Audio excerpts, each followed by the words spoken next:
Hello, good morning students. आज की class में मैं आपको बैलेंस शीट के बारे में बताऊंगा, जो कि एक सीबीएसई के एग्ज़ाम में ये दोनों बैलेंस शीट आती हैं। क्वेश्चन आता है 10 मार्क्स में और 15 मार्क्स में भी कई बार क्वेश्चन पूछा जा सकता है, और इस बैलेंस शीट के बारे में पता भी होना चाहिए। तो आज की क्लास में मैं आपसे डिस्कस करूँगा बैलेंस शीट के बारे में। Statement of profit and loss, पिछली क्लास में मैंने कैश फ्लो का क्वेश्चन कराया था, तो जिन बच्चों ने कमेंट बॉक्स में लिखा था कि सर कैश फ्लो का क्वेश्चन करा देना, तो मैंने तीनों ऑपरेटिंग का क्वेश्चन बता रखा है और समझा भी रखा है। ठीक है, तो चलिए वीडियो को स्टार्ट करते हैं।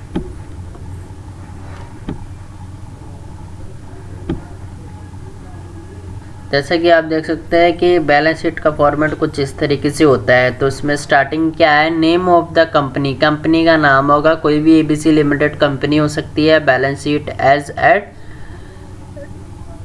31 मार्च कुछ भी हो सकती है, 31 दिसंबर हो सकती है, कुछ भी, जो भी फाइनेंशियल ईयर जो भी कंपनी के अकॉर्डिंग जो पीरियड होता है। ठीक है, तो जैसे कि आप सकते हैं पर्टिकुलर नोट नंबर फिगर्स यहाँ करंट ईयर के होते हैं और यहाँ प्रीवियस ईयर के होते हैं।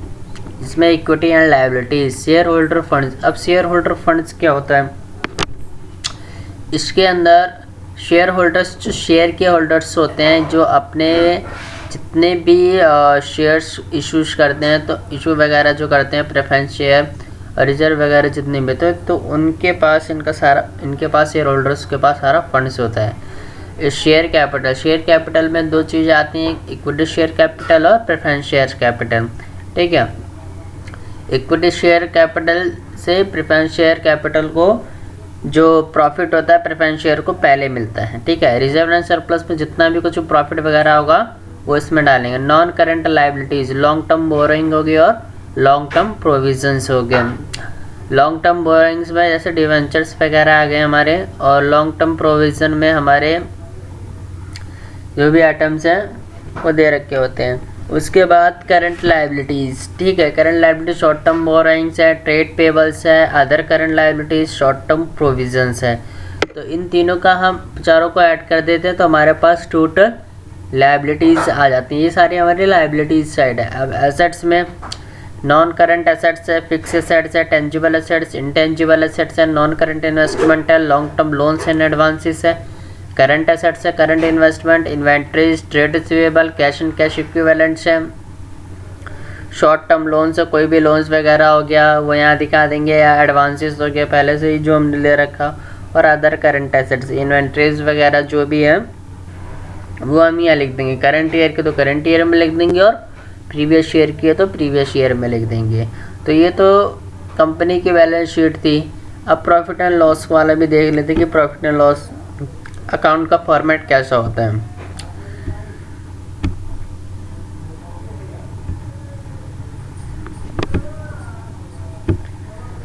हाँ, तो आप देख सकते हैं बच्चों, statement of profit and loss. ठीक है, इसमें रिवेन्यू फ्रॉम ऑपरेशन का जितने भी रिवेन्यूज़ हो गए कंपनीज के वो सारे यहाँ आ जाएंगे। अदर इनकम वगैरह जो भी हो गई, टोटल इनकम है। अब रिवेन्यू फ्रॉम ऑपरेशन प्लस में अदर इनकम, इन दोनों को ऐड कर देंगे तो हमारे पास क्या आ जाएगा, टोटल रिवेन्यू हो गया।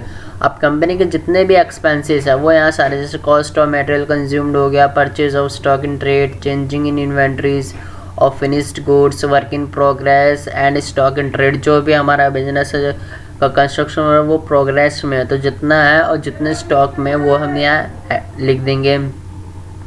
एम्प्लॉयज़ का कोई बेनिफिट एक्सपेंसेस हो गया, हम कंस्ट्रक्शन वर्कर आ रहे, कोई भी एम्प्लॉयज़ का खर्चा हो गया, कुछ भी हो गया जो कंपनीज को पे करना पड़ेगा वो यहाँ हम सारे लिख देंगे, सारे खर्चे हैं। फाइनेंस कॉस्ट है, कुछ भी फाइनेंस कॉस्ट जैसे बिजनेस में, बिजनेस से रिलेटेड हो सकते हैं। ठीक है, ऑफिस से रिलेटेड हो सकते हैं। अब डेप्रिसिएशन अमोर्टाइजेशन है, जैसे मान लो कोई भी कंस्ट्रक्शन वर्क के दौरान या बिजनेस के दौरान कोई भी एसेट्स रखी हुई हो तो उस पर भी डेप्रिसिएशन चार्ज होगा, अमोर्टाइजेशन लगेगा, एक्सपेंसेस जो होंगे और अदर एक्सपेंसेस होंगे। इन सारे एक्सपेंसेस को ऐड कर देंगे तो टोटल एक्सपेंसेस आ जाएंगे हमारे। उसके बाद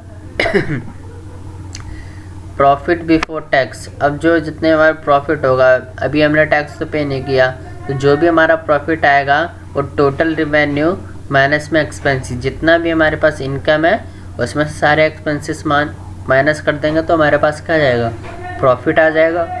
प्रॉफिट के बाद टैक्स एक्सपेंसेस है, जितने भी हमारे करंट टैक्स और डेफर्ड टैक्स है इनको भी क्या कर देंगे, पे कर देंगे।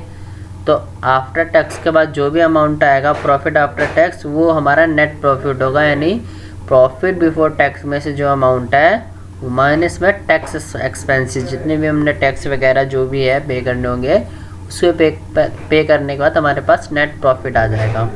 तो ये तो थी statement of profit and loss की balance sheet. I hope you will understand properly. Next class में मैं आपको क्वेश्चन के थ्रू बताऊंगा, ये क्वेश्चन के थ्रू आपको जब मैं कराऊंगा तो और ज़्यादा बेटर क्लियर हो जाएगा। ठीक है, तो मेरे चैनल को सब्सक्राइब करना, लाइक करना, शेयर करना। Thanks for watching my video.